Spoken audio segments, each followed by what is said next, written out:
कहानी की शुरुआत में हम रॉन नाम के एक लड़के को पुलिस लॉकअप में देखते हैं, जहां वो ढेर सारे कैदियों के साथ बंद है।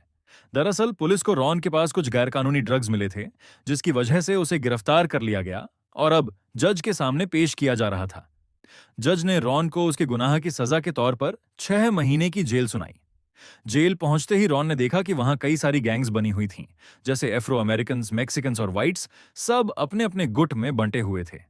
थोड़ी बातचीत के बाद एक कैदी ने उसे अर्ल से मिलने का सुझाव दिया और बताया कि वो तुम्हारी मदद कर सकता है। अर्ल इस जेल का एक दमदार और रसूखदार कैदी था, जिसे हर गैंग के लोग सम्मान देते थे। वो मर्डर के जुर्म में पिछले 18 साल से जेल में बंद था। रॉन उससे अपने केस के बारे में कुछ सलाह लेना चाहता था, लेकिन अर्ल ने कहा, अभी मैं बिजी हूं, बाद में बात करेंगे, और वहां से चला गया। इसके बाद अर्ल ने अपने दोस्तों के साथ मिलकर एक दूसरे कैदी को लूटने की योजना बनाई, क्योंकि उसके पास कुछ ऐसा था जो उन्हें चाहिए था। जब वो शख्स प्यार से नहीं माना तो उन्होंने उसे पीटकर उसका सामान छीन लिया। तभी एक गार्ड की नजर उन पर पड़ी और वो तेजी से वहां से ऐसे निकल गए मानो कुछ हुआ ही ना हो। 18 साल से जेल में रहते हुए अर्ल सभी गार्ड्स को अच्छे से जानता था, और तो और वो कैप्टन का भी खास दोस्त बन गया था। वो कैप्टन के लिए जेल की रिपोर्ट्स और छोटे मोटे नोटिस भी टाइप कर देता था। रॉन के सेल में एक ट्रांसजेंडर कैदी को उसके साथ रखा गया, जिसने रॉन को चेतावनी दी, तू चिकना है तो थोड़ा संभल कर रहे, समझा? ये खूंखार दरिंदों से भरी जेल है, तुझे कच्चा चबा जाएंगे। उसी शाम अर्ल का दोस्त वीटो रॉन को साइको माइक नाम के एक कैदी से बात करते देख लेता है। वीटो को पता था कि साइको माइक कितना खतरनाक है, और उसने अर्ल को आगाह किया कि रॉन पर जल्द ही हमला होने वाला है। उधर रॉन का सेलमेट, वो ट्रांसजेंडर कैदी, उसे जल्दी से एक तेज धार चाकू जुटाने की सलाह देता है, ताकि वो अपनी हिफाजत कर सके। अगले दिन जिम में रॉन ने अर्ल से पूछा, मुझे तेज चाकू जैसा हथियार कैसे और कहां से मिलेगा? साथ ही उसने साइको माइक वाली सारी बात अर्ल को बता दी। अर्ल ने समझाया, देख, तू कुछ महीनों के लिए यहां आया है, अगर लड़ाई झगड़े में पड़ा तो तेरी सजा बढ़ सकती है, समझा? फिर अर्ल अपने दोस्तों के साथ साइको माइक से मिलने गया और साफ कह दिया, ये नया लड़का रॉन मेरा रिश्तेदार है, अगर इसे कुछ हुआ तो मैं बदला लेने आऊंगा। अर्ल जेल में हर गैंग के लोगों को जानता था। साइको माइक ने सोचा कि एक नए लड़के के चक्कर में जेल के गॉडफादर से पंगा लेना भारी पड़ सकता है, और वो तुरंत अर्ल की बात मानकर पीछे हट गया। अब रॉन भी अर्ल की गैंग के साथ घूमने लगा। एक दिन जब अर्ल की गैंग के 3 कैदी जेल के फर्स्ट फ्लोर पर छुपकर अपनी बनाई देसी शराब पी रहे थे, गार्ड्स को इसकी भनक लग गई। लेकिन गार्ड्स के पहुंचने से पहले रॉन ने उन्हें आगाह कर दिया। फिर भी वो सारी शराब नहीं फेंक पाए और गार्ड्स ने उन्हें पकड़ लिया, साथ ही रॉन को भी हिरासत में ले लिया। सजा के तौर पर उन्हें अलग अलग सेल्स में बंद कर दिया गया। अर्ल को रॉन की ये बात बहुत पसंद आई कि उसने अपने बारे में न सोचकर उसके दोस्तों को बचाने की कोशिश की। शुक्रिया अदा करने के लिए अर्ल ने एक कैदी के हाथ रॉन को मैगजीन में छुपाकर सिगरेट की डब्बी और एक नोट भिजवाया, जिसमें लिखा था, जब सवाल हो तो यही कहना कि मैंने कुछ नहीं किया। एक हफ्ते बाद जब जेल के ऑफिसर्स ने रॉन से पूछताछ की, तो उसने शराब पीने वाली बात को सिरे से नकार दिया और बोला, मैं तो बस वहां से गुजर रहा था, मुझे बेवजह पकड़ लिया। इस जांच के बाद बाकी कैदियों की सजा में एक एक साल और जोड़ दिया गया, लेकिन रॉन बच गया। अर्ल ने कैप्टन के ऑफिस में कैदियों की रिपोर्ट लिखते हुए रॉन की रिपोर्ट में ढेर सारी अच्छी बातें लिख दी, ताकि अगली सुनवाई में जज उसकी सजा कम कर दे। रॉन ने अर्ल से मिलकर उसका शुक्रिया अदा किया। तभी अचानक फ्री टाइम के दौरान रॉन ने देखा कि एक शख्स को उसकी आंखों के सामने चाकू से मार दिया गया। वो इस घटना से बुरी तरह डर गया। अर्ल को भी एहसास हुआ कि रॉन एक भोला लड़का है, जिसके लिए इस जेल में कोई जगह नहीं। उसने रॉन को जेल के डॉक्टर से मिलने को कहा। अर्ल के कहने पर डॉक्टर ने रॉन के कंधे में फ्रैक्चर की झूठी रिपोर्ट बनाई और उसे जेल के हॉस्पिटल में भर्ती कर दिया। हॉस्पिटल एरिया रॉन के लिए सुरक्षित था, लेकिन वो हमेशा वहां नहीं रह सकता था।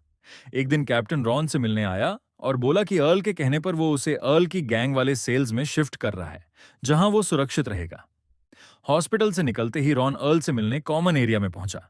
वो बातें कर ही रहे थे कि तभी एफ्रो अमेरिकन गैंग ने जेल में काम करने से मना कर दिया और स्ट्राइक शुरू कर दी। जब मामला बिगड़ गया और कैदियों की आपस में लड़ाई शुरू हो गई, तो गार्ड्स ने सायरन बजाकर फायरिंग शुरू कर दी।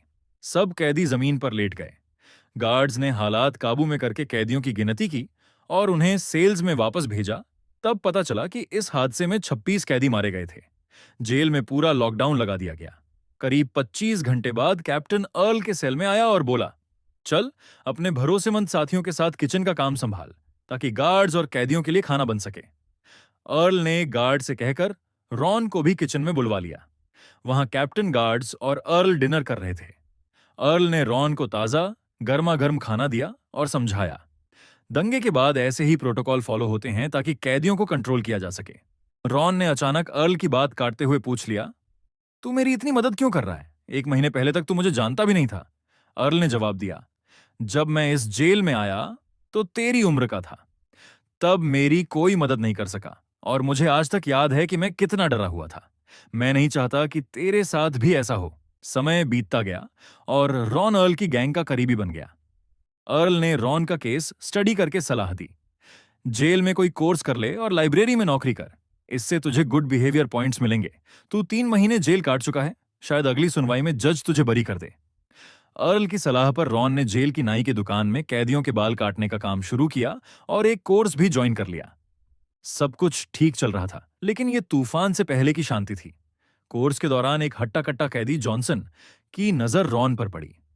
अर्ल ने रॉन को हर मुसीबत से दूर रहने को कहा था, तो रॉन ने जॉनसन को नजरअंदाज कर पढ़ाई पर ध्यान दिया।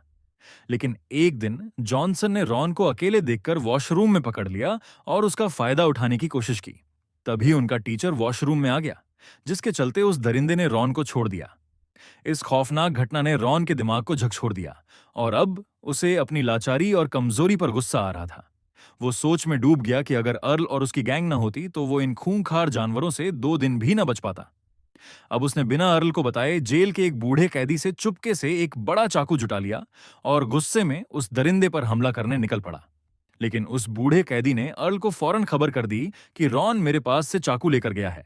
अर्ल तेजी से रॉन के सेल में पहुंचा और उसे समझाया, देख, तेरे साथ जो हुआ वो गलत था और तेरे अंदर बदले की आग भी जायज है, लेकिन अगर तूने उस पर हमला किया और गार्ड्स को भनक लग गई तो तेरे ऊपर एक और केस ठुक जाएगा। क्या तू जेल में सड़ना चाहता है हमेशा? अर्ल ने रॉन से वादा किया, मेरी गैंग उस कैदी को सबक सिखाएगी। मगर रॉन इस बार अपना बदला खुद लेना चाहता था। उसने चुपके से चाकू लिया और बिना अर्ल को बताए जॉनसन के सेल में धावा बोल दिया। लेकिन जॉनसन को रॉन से जरा भी डर न लगा। उधर रॉन को अपने सेल में न पाकर अर्ल भी तेजी से वहां पहुंच गया और जॉनसन को देखते ही उस पर टूट पड़ा। मगर जॉनसन ताकतवर था। उसने अर्ल का हाथ मरोड़कर उसे जेल की सलाखों पर पटक दिया। तभी पीछे से रॉन ने मौका देखा और जॉनसन की पीठ में चाकू घोंप दिया। जॉनसन दर्द से चीखता हुआ जमीन पर ढेर हो गया। तब तक वीटो और अर्ल के बाकी साथी भी वहां आ पहुंचे और जल्दी से रॉन और अर्ल को वहां से ले गए। अर्ल ने रॉन को उसके सेल में छोड़ा और खुद कैप्टन के ऑफिस में जाकर ऐसे बैठ गया मानो कुछ हुआ ही ना हो। उसका यह प्लान काम कर जाता, लेकिन बदकिस्मती से जॉनसन चाकू लगने के बावजूद जिंदा बच गया और उसने गार्ड्स को रॉन और अर्ल का नाम दे दिया। नतीजा यह हुआ कि एक कैदी पर जानलेवा हमले के जुर्म में दोनों को सॉलिटरी कन्फाइनमेंट में ठूंस दिया गया। अब उन्हें सुनवाई तक अंधेरे तंग सेल में अकेले रहना था। मगर अर्ल चुप बैठने वाला नहीं था। उसने टॉयलेट की ड्रेन पाइप से अपनी गैंग तक मैसेज भेजा, जॉनसन को ठिकाने लगा दो। उसकी गैंग ने जॉनसन को हॉस्पिटल में ही खत्म कर दिया ताकि वो अर्ल और रॉन के खिलाफ कोर्ट में गवाही न दे सके। जॉनसन की मौत के बाद जेल के वार्डन और कुछ लॉयर्स ने अर्ल को बुलाया और कहा, इस हमले में तेरा पूरा हाथ है, इसे कबूल कर ले। लेकिन अर्ल ने साफ मना कर दिया, क्योंकि अब उनका इकलौता गवाह मर चुका था और कोई सबूत भी नहीं था। उसके जाने के बाद वार्डन ने अपने ऑफिसर्स से कहा, यह कैदी इस जेल में जरूरत से ज्यादा ताकतवर हो गया है, जब चाहे किसी को मरवा देता है। जज से कहो इसकी सजा बढ़ाओ और इसे दूसरी जेल में शिफ्ट करो जहां इसकी इतनी नहीं चले। साथ ही उन्होंने रॉन की रिपोर्ट में भी इस खतरनाक घटना का जिक्र कर दिया और जज से उसकी सजा बढ़ाने की मांग की, क्योंकि वार्डन के मुताबिक रॉन अब अर्ल की गैंग का खतरनाक मेंबर बन चुका था। जल्द ही रॉन को उसकी अगली कोर्ट हियरिंग के लिए ले जाया गया, जहां जज ने वार्डन की सिफारिश पर उसकी सजा में 5 साल और जोड़ दिए। ये सजा सुनते ही रॉन का गुस्सा फूट पड़ा और उसने जज और अपने वकील को गालियां देनी शुरू कर दी। पुलिस वालों ने उसे पकड़कर होल्डिंग सेल में वापस ठूंस दिया। वहां रॉन के पिता उससे मिलने आए और अपने बेटे की यह हालत देखकर भावुक हो गए। उन्होंने कहा, बेटा तू फिक्र मत कर, मैं महंगा से महंगा वकील लाऊंगा और तुझे जेल से छुड़ाए बिना चैन नहीं लूंगा। उसी शाम कैप्टन सॉलिटरी कन्फाइनमेंट में अर्ल से मिलने आया और अपने साथ सिगरेट की डब्बी और एक बुरी खबर लाया। दरअसल नए वार्डन और ऑफिसर्स ने अर्ल को इस जेल से ट्रांसफर करने का प्लान बना लिया था। जेल में इतने सालों से रहते हुए अर्ल का नेटवर्क इतना मजबूत हो गया था कि वो सबके लिए खतरा बन चुका था।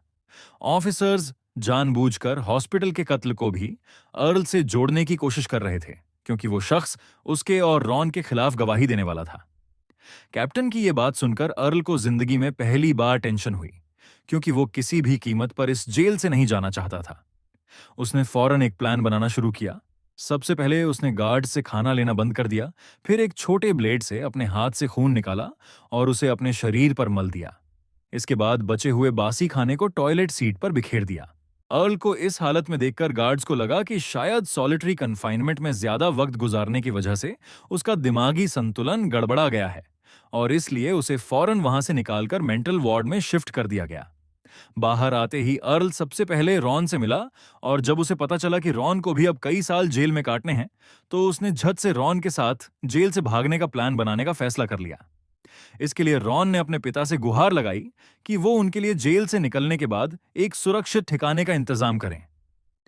अर्ल ने जेल की हर हरकत पर नजर रखनी शुरू कर दी, ताकि वो ऐसा रास्ता ढूंढ सके जिसमें पकड़े जाने का कोई खतरा ही ना हो।